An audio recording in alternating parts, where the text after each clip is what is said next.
male union. How does this fresh take on Cheaper by the Dozen differ from previous adaptations? This adaptation differs because there's a lot of diversity. We are truly a blended family in every way that you can imagine. Racially diverse, we are socioeconomically diverse, all in one family. Culturally diverse, we are a blended family. We had each been married to previous, our former spouses, had children with them, had children of our own, and then we had to figure out how to co-parent and make all of this beautiful chaos work and sing. And why is this such a timeless story? I think any story about family that centers family and figuring out ways of making families work, I think everyone can relate to it. Whether you're close to your family or you have a big family or a small family or a chosen family, you can relate to some of the joys and challenges of what family brings, which I think is relatable across the world. And what does this film say about families today? And then I think maybe expand on like how it's like a modernized version of family life as well. Yeah, I think we've overused that phrase traditional family. I don't think that's ever really existed except to shame folks. So what this movie does is it calls in all families, families that come in every shape, size, configuration, chosen families, extended families, anyone that nurtures and cares for others. That's a family. And all families of every shape, size, color, creed should be celebrated. And I believe that this movie brings us all in. We re examine what it is to be a family, we re examine what's really, truly important. But we've updated it. We talk about some important topics, and we keep it completely relevant. Technically relevant, culturally relevant, pop culture relevance. I think there's a little something for everyone to see themselves reflected on screen in this movie. And do you have a lot in common with your character? And if so, how difficult was that to portray on screen?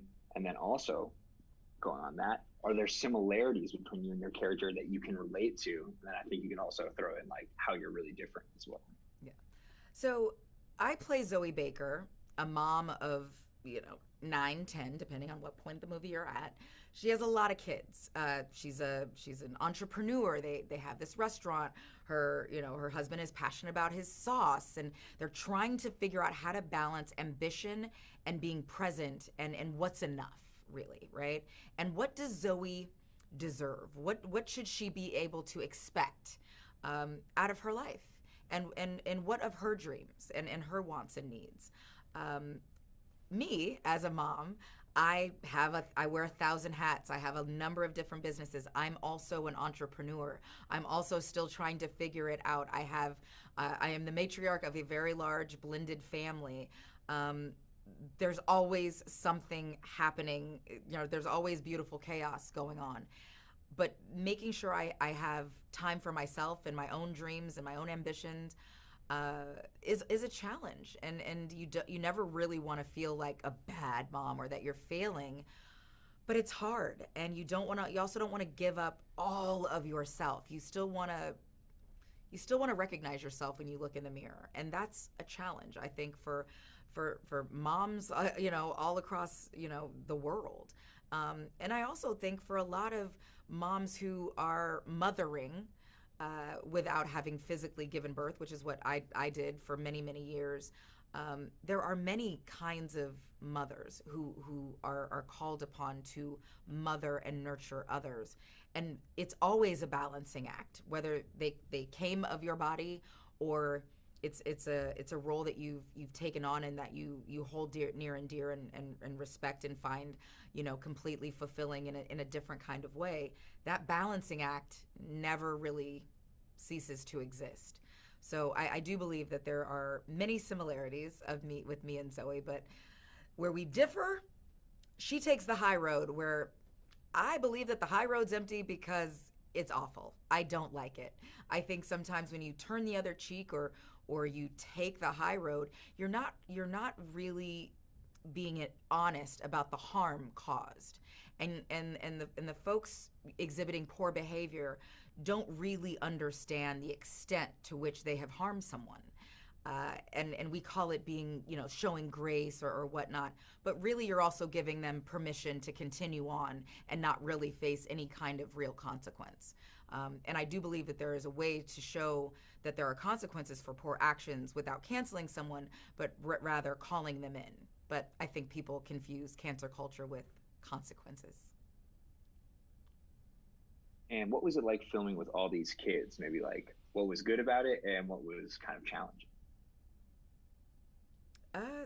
Filming with so many kids and so many different personalities who have varying degrees of experience in the industry, it kind of took me back to when I first started, and all of the things I found really interesting and the questions that I had. And I could see myself, in some of these kids. And you got to give some a little extra, and you got to always make sure you take the time to answer questions not just about acting, but about what everyone does around set, and just questions about life and being open and creating a safe space for kids to talk to you about anything. And but some of the challenges, that's a lot of kids and animals, and especially with some of the younger kids, they can only work for so many hours a day. So making sure they were focused, making sure they were prepared to come in, do the job, but also not make them robots or, deny them fun. It was a challenge, to say, the least. And why is Disney Plus the perfect home for the new Cheaper by the Dozen? I think Disney Plus is the perfect home for the new, I don't want to say improved, but the new and different Cheaper by the Dozen, because everyone has access to it. You don't have to leave your house to enjoy a family-friendly, great, funny, heartwarming film that everyone in your family can relate to. And just for fun, who do you think would struggle more with that many kids, you or Dwayne?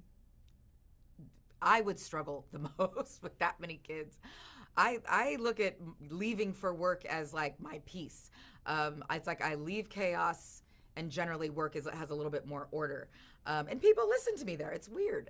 In this one, it was, it's like chaos to chaos. And Dee, always had a large family at all times and grew up with brothers, like everyone is like sharing a room. So I think he's better equipped for more chaos than I.